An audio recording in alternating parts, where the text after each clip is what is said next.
Olá, meu nome é Paula Castro, sou alergista e imunologista aqui da Clínica Croce e hoje a gente vai conversar sobre alergia ao veneno de insetos. Esse episódio é mais voltado para médicos, então vai ser um pouco mais específico. Mais para frente a gente vai fazer também um episódio para pacientes, então não se preocupem, tá? Mas esse daqui vai ser um pouco mais específico para médicos. Hoje eu trouxe para conversar com vocês a doutora Alexandra Sayuri Watanabe, que é especialista em alergia ao veneno de insetos aqui no Brasil. E, doutora Sayo, muito prazer, bem-vinda aqui no nosso episódio. Se você puder, só se apresente, conta um pouquinho da sua vida aqui para nossos ouvintes. Nossa, faz tempo, viu? Então, eu sou a Alexandra Sayuri Watanabe, eu me formei na USP, né? Faz muito tempo. Daí eu fiz depois especialização em alergia, fiz meu mestrado, meu doutorado, tudo lá na disciplina de alergia e imunologia clínica da USP, do HC. E tô lá desde 2003 e aqui na clínica desde 2006 que eu atendo aqui. Olha, bastante tempo, então já conhece a clínica aqui, já faz tempo, já viu todas as mudanças. Todas as mudanças. Antes a clínica tinha uma piscina lá Ah, é embaixo. verdade. Mudanças físicas, Físicas mudanças de pessoas, tinha uma tudo. piscina, nossa, e depois tiraram a piscina, daí colocaram outra coisa, daí vai reformando. Nossa, Vai muita mudando coisa. muita coisa mesmo, muitos É. anos já. Que legal. Queria saber um pouquinho, até coloquei essa pergunta aqui, sobre o seu doutorado, doutora, porque é uma fase, né, acadêmica muito importante da sua vida e foi voltada para veneno de insetos, né? Então, aqui como o nosso público é médico, saber um pouquinho como que foi o seu estudo, o que que Uhum. deu de resultado. O meu mestrado também foi, né, em Também os insetos. dois, né? A gente Verdade. fez uma meta-análise, porque na época a Cochrane estava muito em evidência, né, em fazer meta-análise, daí a gente falou, vamos fazer também, a gente fez insetos, e depois no meu doutorado, daí a gente resolveu avaliar só veneno de formiga, porque formiga, no Brasil, a gente tem uma prevalência muito alta de reação, né, e reações graves, e é pouco estudado, porque na Europa não tem reações com formiga, na Itália até tem algumas descrições hoje em dia, mas lá a formiga não é prevalente, então não tem muito estudo lá. Nos Uhum. Estados Unidos tem mais em algumas regiões dos Estados Unidos, e no Brasil a gente tem aí nossas formigas aí, né, no quintal da casa, então é muito prevalente. Eu falei, então vamos estudar de formiga. E aí a gente avaliou a imunoterapia, né, com veneno de formiga nesses pacientes que são graves, para ver qual a eficácia dessa imunoterapia com veneno de formiga. Então, foi o antes e o depois da imunoterapia. Essa foi toda uma avaliação que a gente fez no doutorado. Ai, que legal. Uma meta-análise. Ah, Não, desculpa, a meta-análise meta-análise foi no foi para. mestrado. Ah, tá. E E aí essa foi depois. realmente Que avaliação de legal. E qual foi o imunoterapia. resultado? Então, a gente tem ótimos resultados, né? Como bate na literatura, né? E formiga é uma questão assim, as pessoas são ferroadas durante o tratamento e depois. Então, a gente vê na prática que não acontece mais reações, né? Uhum. Além disso, tudo na parte clínica, que a gente vê que não tem mais reação, a gente vê laboratorialmente também, eu vi laboratorialmente que vários marcadores no sangue a gente conseguiu dosar e avaliar que há uma diferença sim entre fazer e não fazer imunoterapia. Esses marcadores seriam quais, doutora? Eu vi GG4 específico para veneno de formiga. A gente fez a relação dessa IgG4 com a IgE total. Fizemos testes cutâneos também, e dosagem de outras imunoglobulinas, né? Mas o principal era IgG4 e testes cutâneos. Entendi, que legal. Nossa, um trabalhão, hein? Foi bem. Quantos pacientes que tinham? Não, tinham 36, na verdade, porque Bastante. eram Legal. só reações graves que eu peguei. Uhum. Bom, então vamos aproveitar, né, e falar quais são as reações aos venenos de insetos que a gente tem hoje em dia, Uhum. né? Explicar um pouquinho cada uma. As reações, elas são divididas, na verdade, em reações locais e reações sistêmicas, né? Dentre as locais, mesmo nas locais, a gente tem uma reação simples, que todo mundo tem, e as reações tóxicas, né? E também as alérgicas. E nas reações sistêmicas também a gente divide em reação alérgica e não alérgica. Nas reações locais, o que às vezes a gente leva, né, ferroada, você já levou alguma de de De abelha ou de formiga vespa? De já, formiga? abelha e vespa não. Não, eu levei uma de vespa que doeu muito. Eu fui colher lá uma frutinha na árvore e a vespa veio direto no meu joelho. Hum, Aí é uma dor muito grande, fica uma ardência, fica ali um calor local, fica quente, fica, né, vermelho, mas depois passa ali. uhum, No dia seguinte já não tem, né, mais nada. Essas são as reações locais que a maioria das pessoas tem. Algumas pessoas desenvolvem um anticorpo e às vezes a reação pode ser só local, não necessariamente vai dar uma anafilaxia. uhum, Aí são reações que são grandes, né? Começam a ter um edema, um eritema no dia seguinte, tem um pico de reação em 24, 48 horas. uhum. Então, esse edema vai aumentar muito, o eritema vai aumentar. Se estiver perto de articulação, vai acometer a articulação. E essas são as reações locais extensas, né? Que a gente chama e melhora em uma semana. Tá. Então, pode ser alérgica? Pode, nesse caso, mas fica só no local. Agora, o problema são as reações sistêmicas. As reações sistêmicas podem ser alérgicas ou não alérgicas. Não alérgicas é quando a pessoa leva múltiplas ferroadas. Então, sei lá, teve contato lá com enxame de abelha, levou muitas, né, ferroadas. E aí você tem, o próprio veneno tem alguns componentes que fazem lise de células, lise de Hum, tecidos. Então, você vai ter mais sintomas relacionados a isso. Então, você pode ter acometimento mais renal e do fígado também. Agora, essas são as reações tóxicas, né? Agora, as reações alérgicas sistêmicas, a gente chama de anafilaxia, e sim. daí tem vários graus de anafilaxia, né? Tanto leve e as mais graves. Felizmente, anafilaxia grave, que todo mundo fala, eu tive um choque anafilático, isso geralmente não acontece, é muito raro acontecer as reações muito graves. Que bom. Geralmente tem só pele, sintoma respiratório, mas muito grave é mais raro. Uhum. É, no nosso ambulatório, né, que a gente tem um N Hum, maior, a gente acaba até vendo, né, mas... uhum. E porque é visado, né? Vai É, muito sim, paciente grave lá, mas a gente vê criança, né, com reação sim. super grave, e isso pode acontecer. Então, às vezes a mãe fala, nossa, mas uma simples formiguinha, né? Todo mundo fala, mas será que formiga pode dar? Pode, né? Principalmente criança, né? No nosso ambulatório tem muito, né? De Criança anda criança, descalça, né, fica é, brincando no mato, na com grama. reação grave, né? É, sim, temos. E quais são os insetos, então, que podem fazer essa reação? As reações graves mesmo, na verdade, só fica mais em abelha, em vespa e formiga, porque eles têm um veneno, eles têm um ferrão, Uhum, né? O veneno é liberado através desse ferrão. Então, algumas formigas não têm o ferrão, mas a lava-pés, que é a Solenopsis ou formiga de fogo, elas têm esse ferrão, as abelhas e as vespas. Então, esse veneno é que pode causar, sim, né, o desenvolvimento de um anticorpo específico e dar toda essa cascata, né, de reação. Os outros insetos, eles podem dar mais reações locais, reações cutâneas, né? Mas o que a gente se concentra mais são esses que têm o ferrão, por causa do veneno. e aqui é importante chamar a atenção que não é picada, né? Doutora Ai, não Sai sempre gosta de lembrar, é ferroada, porque eles ferroado. têm ferrão. Tem ferrão. Então, a formiga, ela tem esse ferrão, né? Na Sim. verdade, nem todas as formigas, né? Só essa lava-pés. Então, a parte abdominal dela foi desenvolvida para um aparelho de ferroar. Então, sempre o correto é falar ferroada. Tem as outras formigas, a saúva, por exemplo, que ela só vai picar mesmo, né? Com a Uhum. mandíbula, ela vai lá e até corta a pele. Mas a Solenopsis em si, que é a lava-pés, não tem esse ferrão. E então nem toda formiga, né, vai desenvolver a reação grave, né? Só essa Uhum. específica. E a lava-pés é importante falar que ela tem vários tamanhos, várias cores, né? Às vezes as pessoas falam, ah, mas Hum, aquela pretinha do açúcar, né? é. Às vezes Porque é tem também. a hierarquia das formigas, né? Então, tem Uhum. desde a soldadinho, que é bem pequenininha, até as maiores, né? Que ficam nos jardins, né?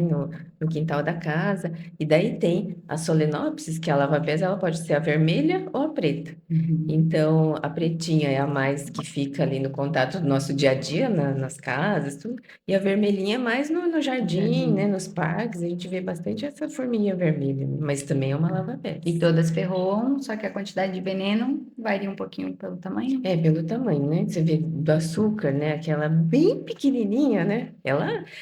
Eu já levei até de açúcar, mas ela é Nossa, ardidinha, né? doutora, você Eu tá tenho, atraindo. eu sou do interior, né? Então, Né? eu já levei muita ferroada, já. De abelha também já levei. Nossa, Mas a de vespa eu lembro mais porque foi muito, nossa, mais doeu muito. dolorida. Doeu Olha muito só, mesmo, meu joelho, foi bem no meu joelho, doeu muito vai ser mesmo. bem na articulação. É.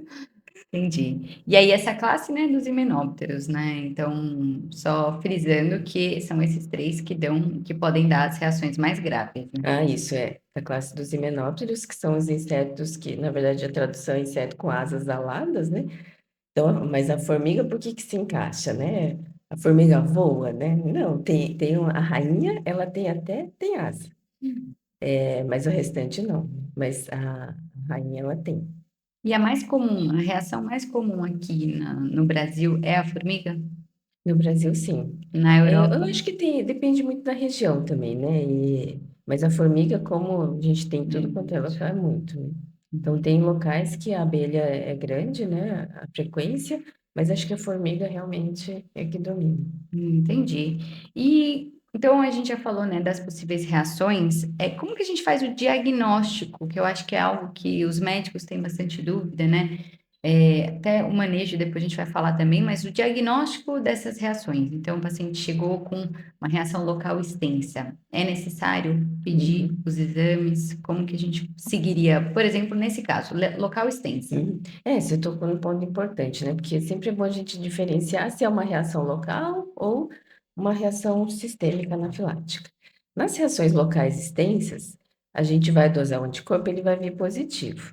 Mas e daí? Não é uma anafilaxia, né? A gente vai prosseguir na investigação? Dependendo, a gente pode até prosseguir, porque se a pessoa leva toda hora, se ela é exposta àquele veneno, então toda hora ela tem uma reação local extensa, toda hora, isso incomoda muito a qualidade de vida. Então a Uhum. gente até poderia prosseguir na investigação, pensando lá na frente numa imunoterapia. Agora, se foi assim uma coisa muito esporádica, um evento, né?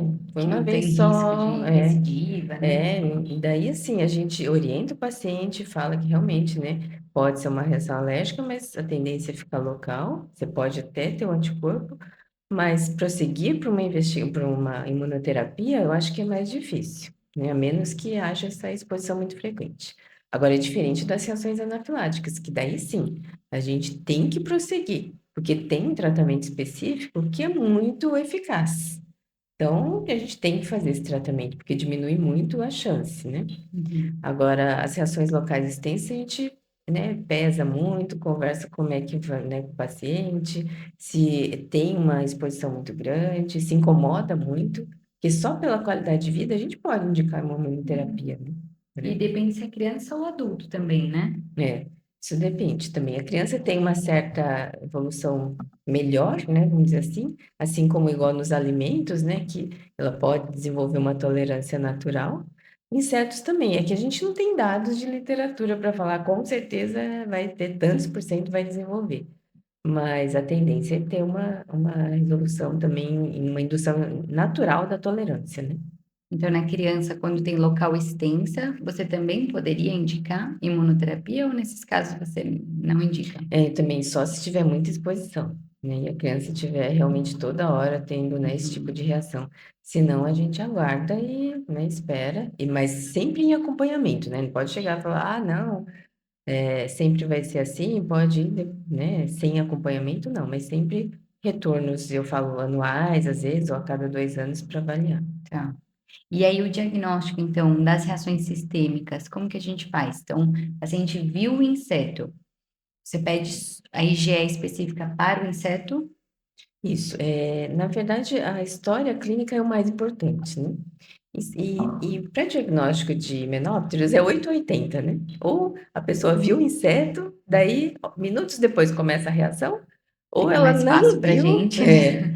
ou ela não viu, estava andando de moto e o inseto veio e, né, ferroou, não sabe nem o que que é, ou estava mexendo na planta lá, né, nos vasos e alguma coisa, né, deu uma ferroada e ela não viu, então é 880. Quando ela viu o inseto, é mais fácil, porque daí a gente direciona e daí, é abelha? É abelha, não precisa pedir para mais nada. Agora, quando não viu o inseto, aí é um problema, que daí a gente vai ter que avaliar mesmo para vários insetos, para os três, né?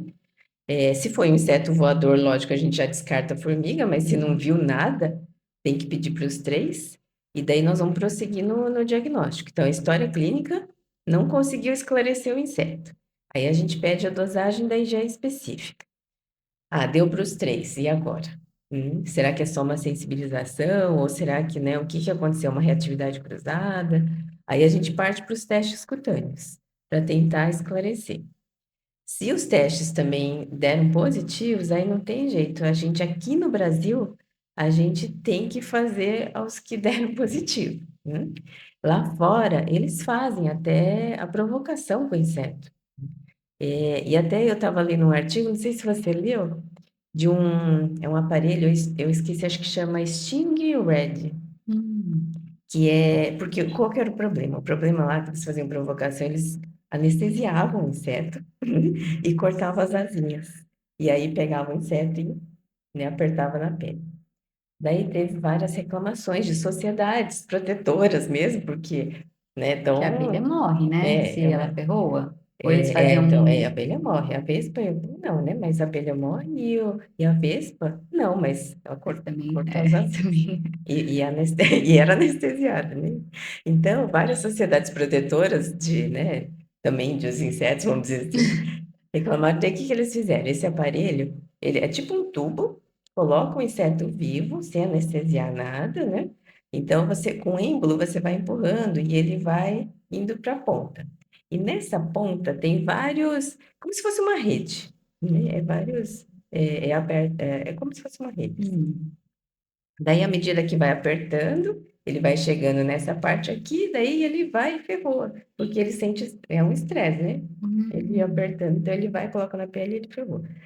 Então, eles acharam melhor, por quê? Porque o inseto tá vivo, não morre, depois você pode soltar o inseto. A abelha não, aqui vai. Mas a vespa, por exemplo, que lá é o maior problema com vespa, a vespa depois eles soltam, né? Isso é da Europa? Isso é da No... Europa. Então, só que aqui a gente não pode fazer, né, esse tipo de provocação. Então, o que que a gente faz? Não tem jeito, a gente vai ter que fazer para vários que deram positivos. E lá no HC a gente está tentando, né, fazer mais exames, né, fazer o Western blot, né, a gente pode tentar fazer vários rastros de inibição para ver se a gente consegue não diminuir, né, essa quantidade de imunoterapia, por exemplo, se deu para tudo, tem que fazer para tudo, né? Sim. Então a gente tá, vamos ver, né, se seu trabalho aí Sim, meu trabalho, evolui, meu doutorado. Doutora, por que que no Brasil não poderia fazer? É mais pela Anvisa A mesmo, Anvisa né? não permite. Permite, é mais por causa disso, né? Tá, então o teste de provocação aqui não é feito, Não é né? feito, assim como, né, por exemplo, alimentos, medicamentos faz, aqui de insetos não pode fazer.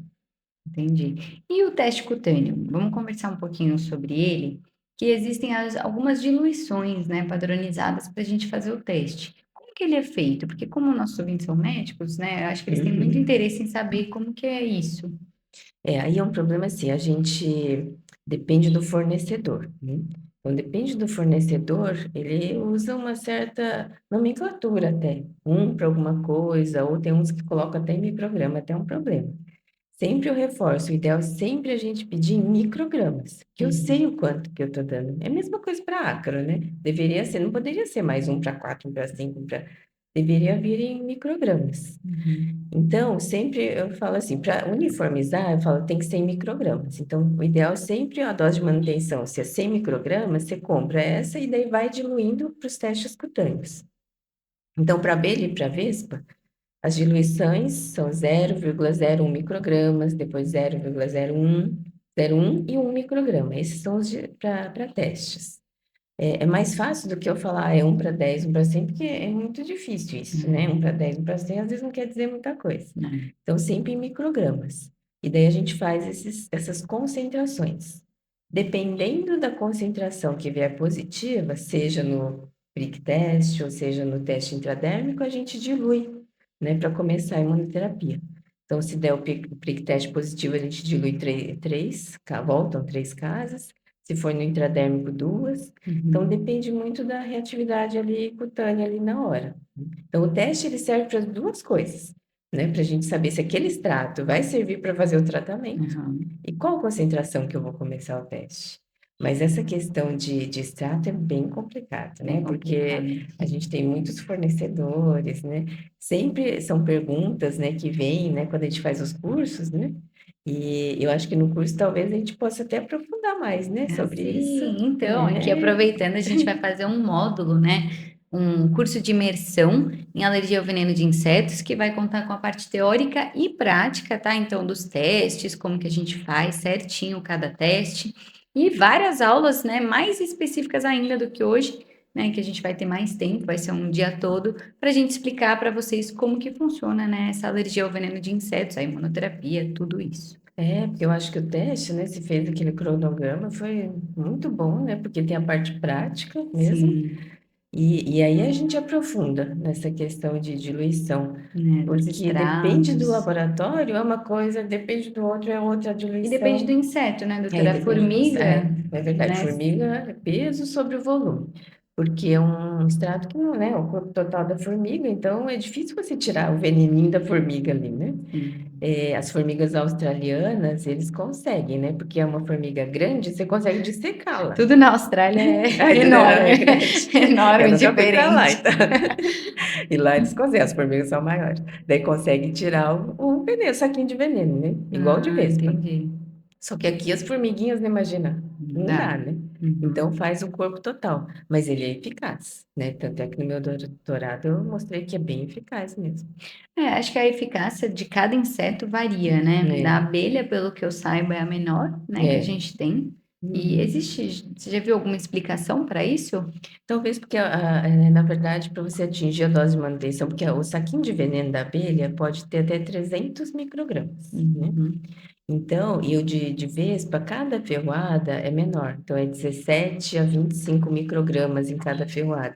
Então, talvez a Entendi. imunoterapia com uma dose, né, igual ali, você tem uma, né, da vespa, Você consegue proteger proteger super mais. bem e É. a abelha. Hum. Entendi. Ah, legal.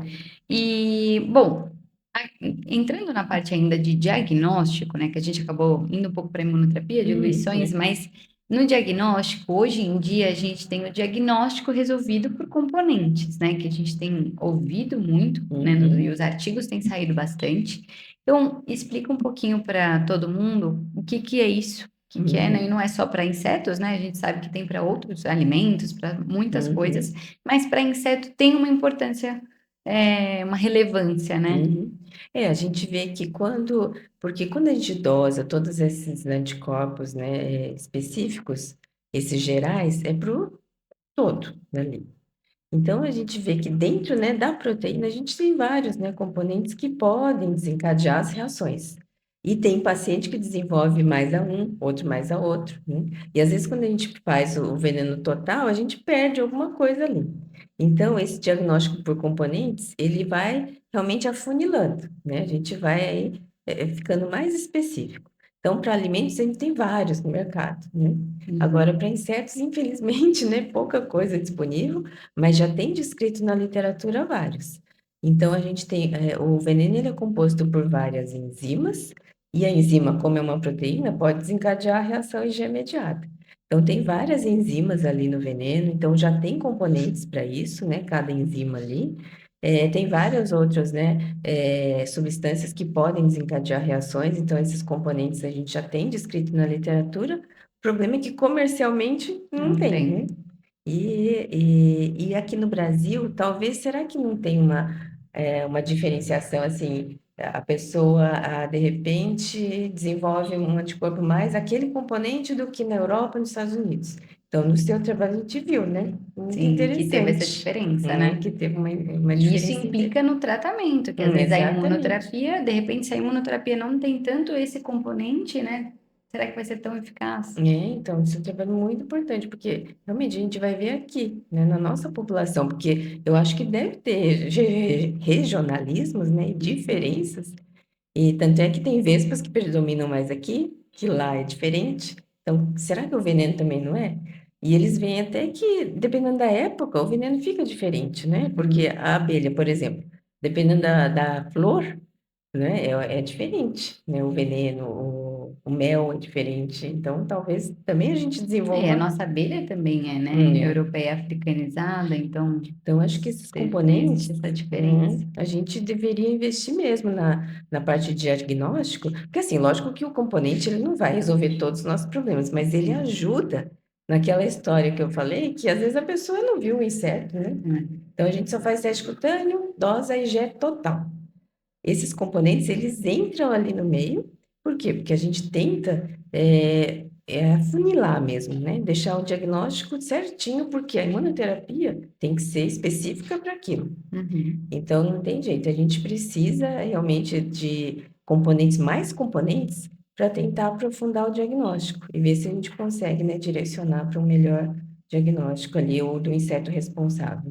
E, doutora, os componentes também são importantes para essa reatividade cruzada, né? O que que é a reatividade cruzada? É assim, quando, por exemplo, a gente sempre acha que a abelha é parecido com vespa, né? Tem gente até que confunde, né? Uhum. Abelha chama abelha de vespa de abelha. Mas alguns componentes, eles estão parecidos nos venenos. Então, a gente tem componentes presentes no veneno de abelha, vespa e formiga, os mesmos, né? Lógico, a maioria são diferentes, mas tem alguns que poderiam justificar a pessoa desenvolver aquele componente e, de repente, a abelha. E está presente no veneno de vespa e ter também, né, esse componente positivo nesse veneno. Então, a reatividade cruzada é quando você tem componentes semelhantes nos vários venenos e você tem a positividade, né, nesses vários venenos para esse componente específico. E pode implicar numa reação a vários insetos. Então, Isso, os se ele insetos, se for o tiver, mesmo componente, né, se ele tiver realmente aquele componente, ele pode mesmo reagir, né, porque é o mesmo componente. São vários componentes que a gente tem dentro dos venenos de cada inseto. uhum. E quais que fazem reatividade cruzada entre abelha e vespa? A gente tem um que chama hialuronidase, né? Uhum. Fosfolipases tem os três venenos. Só que a fosfolipase de abelha é diferente do de vespa, né? Então, apesar de chamar fosfolipase, a de abelha é A1 e de vespa é A2. Então, esse não dá reatividade cruzada.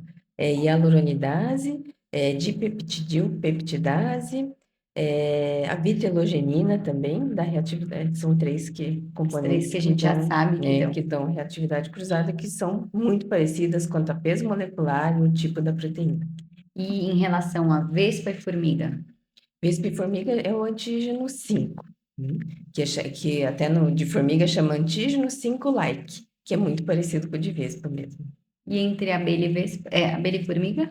Então, a gente não tem descrito, quem sabe, né? A gente acha aí no seu trabalho algum. Vocês viram que eu tenho bastante coisa para Tem bastante fazer. coisa. Quem Legal. sabe a gente acha. Então, super importante, né? Os Que componentes, acho até, eu que acho que até no seu trabalho a gente viu que tinham pessoas, né, era que a abelha, não, é de formiga, que veio positivo para para componentes abelha, de abelha, né? sim, Então, a gente aí tem tem um alguns. caminho. E é super importante. Acho que os componentes ainda a gente vai descobrir mais coisas, eu acredito, né? Justamente porque formiga não é muito abordada. E aqui a gente é muito importante para a gente, então acho que ainda tem muita coisa a se descobrir. E é isso, né? Tem uma utilidade para o diagnóstico, que aqui às Uhum. vezes a gente não consegue, né? O paciente não consegue relatar qual inseto que foi. Então isso é Então, super né, importante. nesses casos, né, não tem jeito, porque senão, imagina fazer para 3 insetos, a É. imunoterapia, né? E aí, vamos entrar um pouco então na imunoterapia, que é o tratamento principal, né? Muito eficaz. Quem que teria a indicação então de fazer a imunoterapia? Entre crianças e adultos? Quando a gente considera essas reações graves, as anafilaxias, aí a gente tem que pensar na imunoterapia mesmo, porque o risco é grande dela desenvolver uma nova reação grave, né? Então, nas anafilaxias, a gente tem que considerar sim, Sempre, para sempre, criança e para adulto. para criança e para adulto.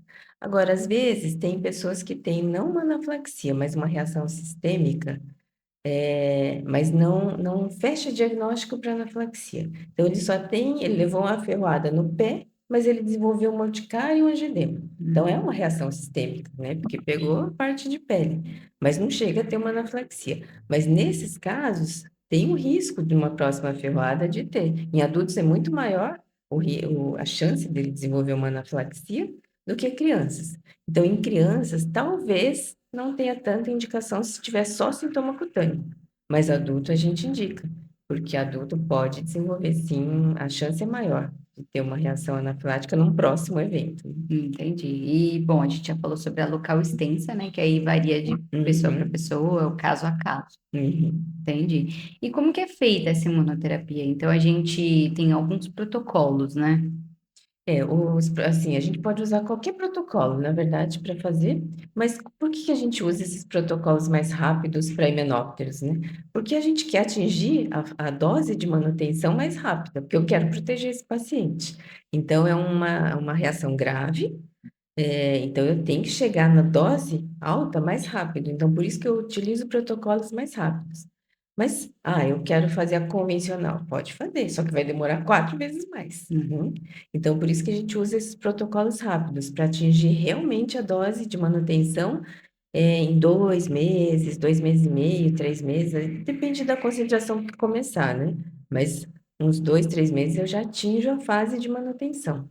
Essa imunoterapia é demorada, né? Muitas vezes a gente acha que é uma vacina, mas não é vacina, né? Uhum. Então, Mecanismo diferente, né? são bem diferentes. Então, é um tratamento longo, são 3 anos em tratamento. E Uhum. por que 3 anos, né? Porque os estudos mostram que com 1 ano ou 2 anos, você manter essa eficácia a longo prazo, você reduz isso, né? Uhum. Agora, se eu mantenho 3 anos, eu jogo lá para frente aquela eficácia. E com 5 anos, mais para frente ainda.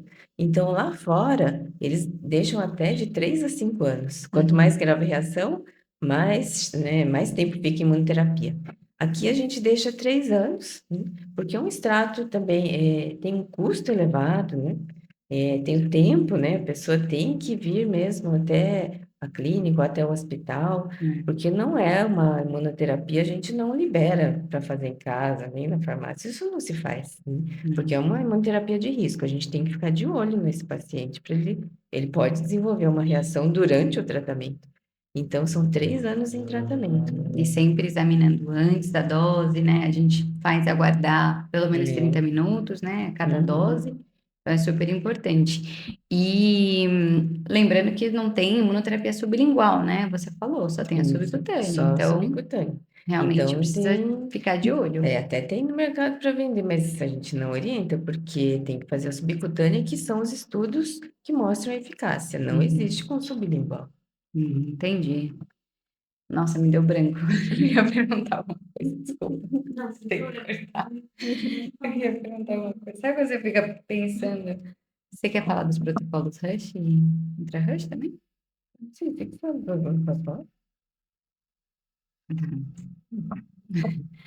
E além do protocolo Cluster, né, que é o que a gente mais usa, tem também o Rush e Ultra-Rush, né, que também podem ser usados também.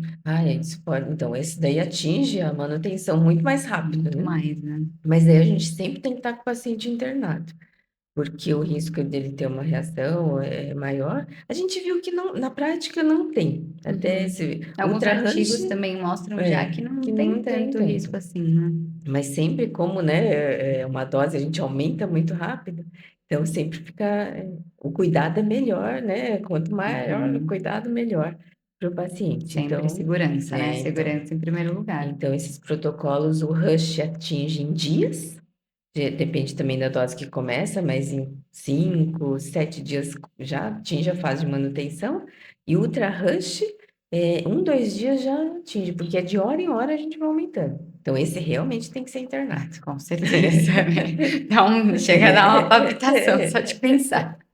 E você falou do seu doutorado, né? Que acho que até é uma pergunta que a gente vê bastante na nossa prática, de existe algum meio da gente acompanhar se essa imunoterapia está sendo eficaz?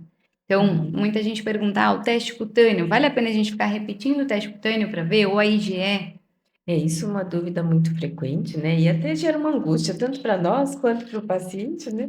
A gente liberar, chega a 3 anos, falar, não, ó, tá de alta, tchau, né? Vida Sim. normal, é até difícil. Mas a gente se baseia muito nos estudos mesmo, né? Que eles falam que não há necessidade de ficar repetindo o teste cutâneo, e nem dosagens de IgE. A gente sabe que a IgE daqui 10 anos, se for colher, vai vir positiva, né? Então, a gente não tem jeito, não precisa ficar dosando. O que a gente vê é a prática mesmo.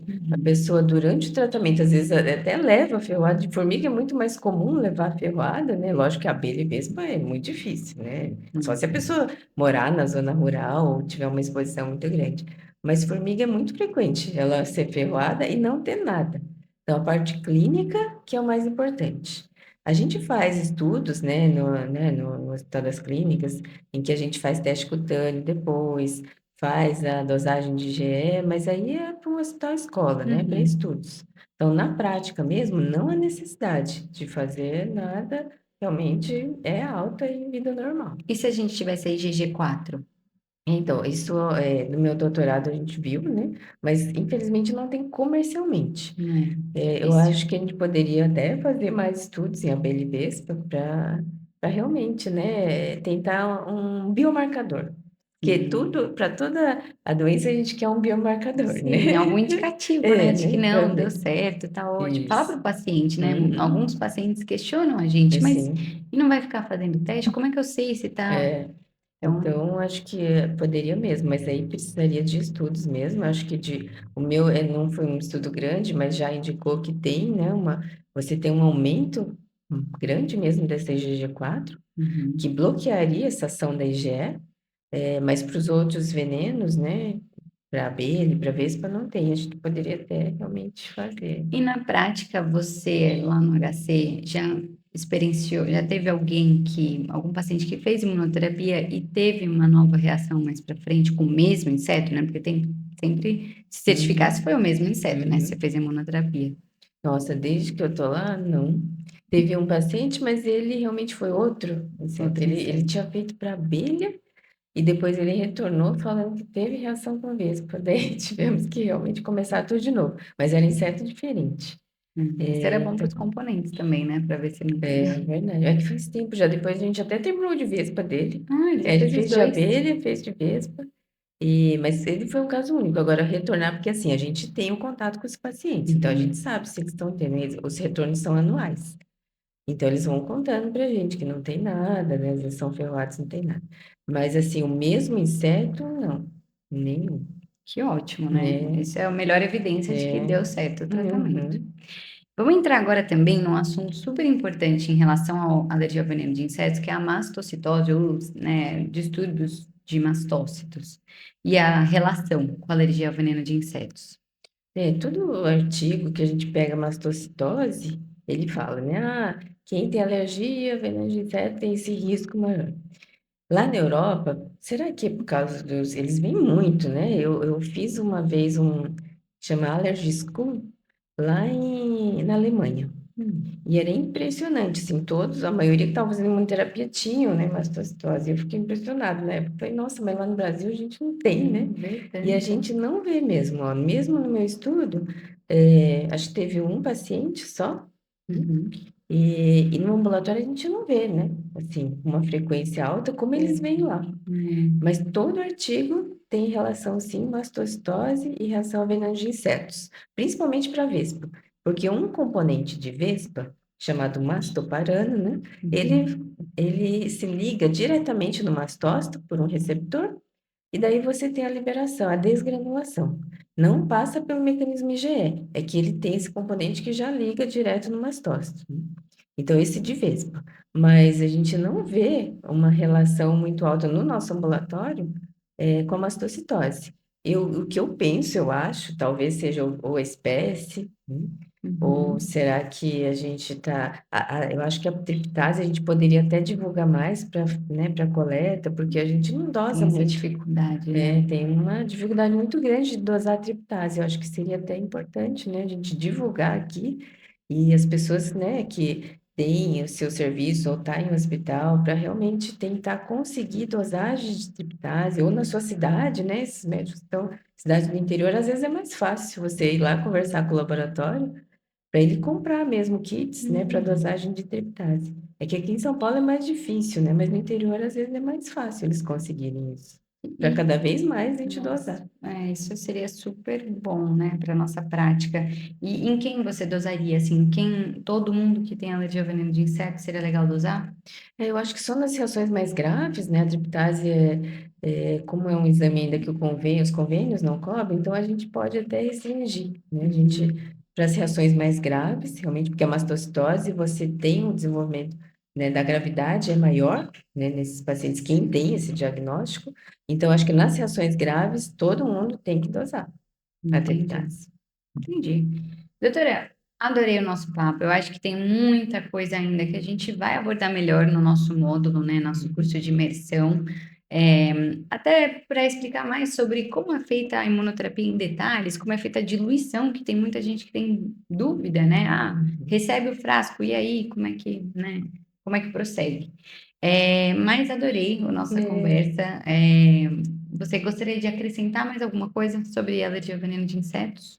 eu acho que é importante essa divulgação, né? Principalmente nessa sua ideia de fazer esse podcast, porque muitos médicos não têm noção, né? Que assim, tem um tratamento específico para isso. Às vezes tem uma demora muito grande para chegar no especialista. E esse tratamento, a imunoterapia para veneno, é o modelo de todas as imunoterapias, é o que melhor funciona. Então, a Muito gente tem um eficaz. tratamento específico, né, para uma reação muito grave. Então, a indicação, cada vez mais tiver mais indicações, melhor, porque é melhor para o paciente, né, para ele não Sim, ter o risco de ter essa reação de novo. Então, eu achei bem legal, muito importante. que bom, que bom. Que bom que você gostou, doutora. Então, agora a gente vai para algumas perguntinhas para Ai, agora é a você. parte. Algumas perguntas é, rapidinhas, tá? Então, vou perguntar para Não precisa você. contar a vida inteira. Não, não precisa. Na verdade, eu acho que eu ia deixar para dos pacientes, né? Para as perguntas. Não, eu coloquei menos nessa. Pode fazer Ah, então? você que Mas fez a não são pergunta. diferentes as outras? São, tipo, aí tá mais perguntas contraídas, né? Tipo, acho que tem uma ou outra que tá. Se você fosse É. médico, que você teria, sobre como criar. Mas será que eu faço ou deixa para os dos pacientes? A gente começa a fazer mais só do paciente.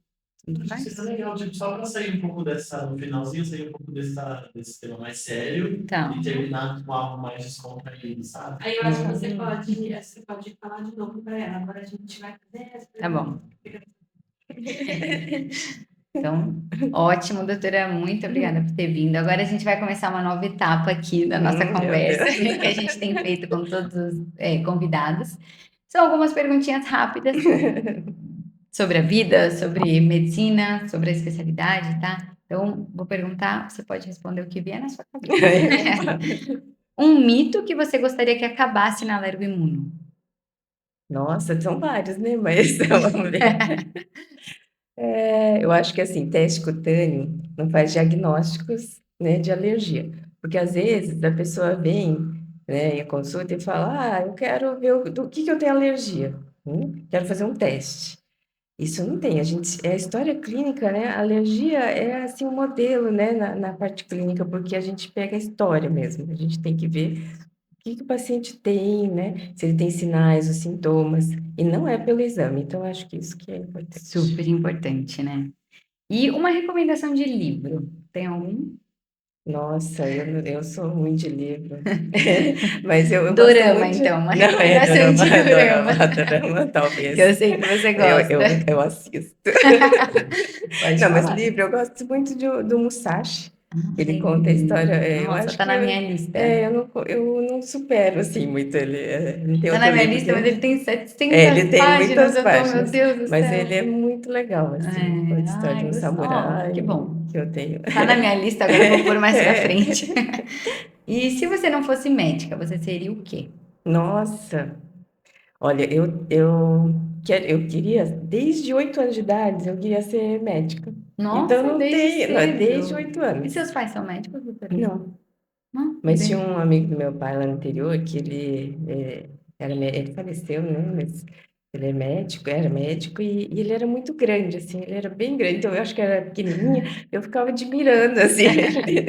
Eu achava muito legal aquela figura e ele andava de branco, né? Não. Então, desde 8 anos, eu não sei, eu acho que eu nunca pensei Você em não ser seria, outra não coisa. conseguiria ser outra coisa. Não. Que coisa. E um hobby que você tem?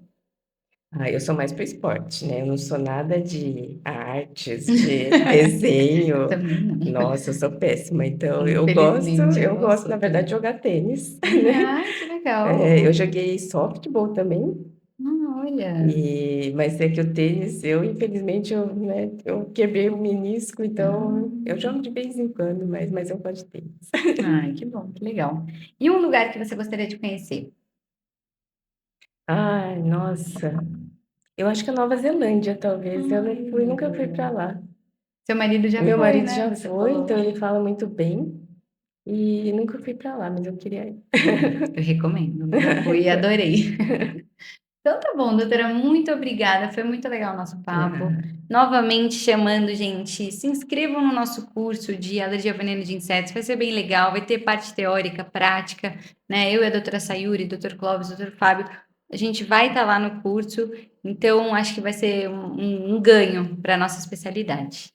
Muito obrigada por assistirem mais um episódio, ouvirem, assistirem. Se gostaram, curtam, compartilhem. Se tiverem dúvidas, podem mandar também para a gente no Spotify ou no YouTube, tá? A gente gosta muito, né, de gravar e vamos continuar. Então, se tiverem também indicações de episódios e temas, podem mandar. Muito obrigada. Esse podcast tem caráter exclusivamente educativo e informativo. O conteúdo não substitui a avaliação, diagnóstico ou tratamento médico. Em caso de dúvidas sobre sua saúde, procure sempre um profissional habilitado.